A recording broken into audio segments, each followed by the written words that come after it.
Ladies and gentlemen, welcome to Cagayan de Oro City, the gateway to northern Mindanao known as the City of Golden Friendship.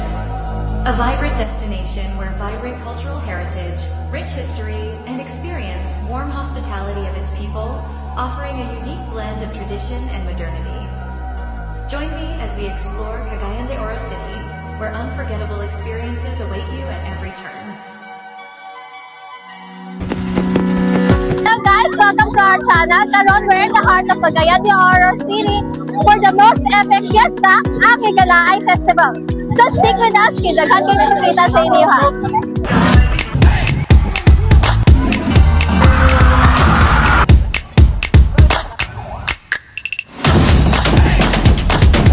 We are here now at Higalaay Festival Street Dancing Show.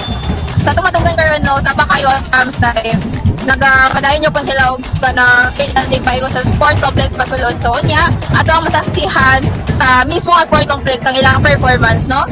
Yes, ma-witness nato kung unsa ka tiyadang ilang street dancing diri. So happy Higalaay Festival Cagayan de Oro!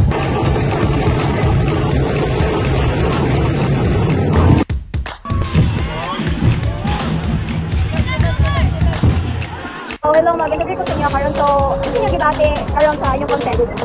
Pressure? Excited? Ang ba? So, pila ni ka months or days ninyo i-prepare ka ng sayaw? 1 month. Sa nga culture o ganang lugar yung i-present? Barangay Lapasan. Barangay Daon.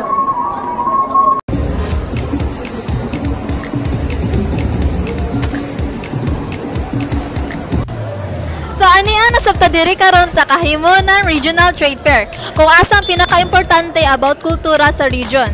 Ang mga pagkaon pod ug mga gamit nga ginasuporta sa mga lokal na mag-uuma og negosyante. So alin na lantawon nato. So nato diri sa booth nga Misamis Occidental nya na sila mga baligya nga coated peanut diri sa mga tanan ta sa nagbaligya. So, unsa ka importante ang kuan Higalaay Festival para sa mga negosyante? Importante gyud siya once usasad nga kuan kana bitang kanang pag ginani mang good not time mana gini siya ang kanang murag gina-display nag-display dinhi kay para kay murag nasa sa purpose ba nga daghan tao so daghan pud siya sales. Unang importante gid ang Higalaay Festival sa mga inani nga negosyo kay ma-introduce pud ang mga local product bitaw sa mga kuan mga Cagayanon.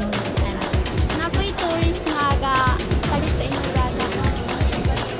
Napoy taga like mga foreigner namo pud ganahan pud sila mga local goods sa tagara ka naman sa mga mga handicraft ganahan gid sila sa mga local nga mga. So, unsa din yung mga products? Ang mga product is nami mga salted peanut, coated peanut, and skinless peanut. Then napod may mga peanut butter. Ayan siya. Mga barato rin siya na ay tag 75, 130, napoy 125.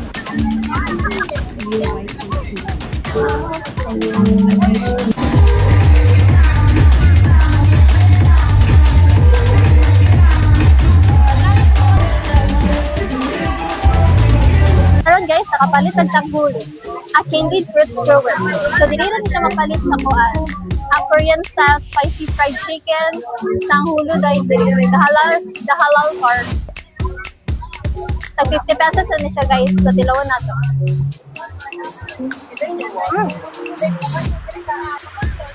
So, makita ninyo guys, dapat sila mga lain-lain pagkaon diri. Like, para sa ning donut, plastic donut, tag 30 pesos.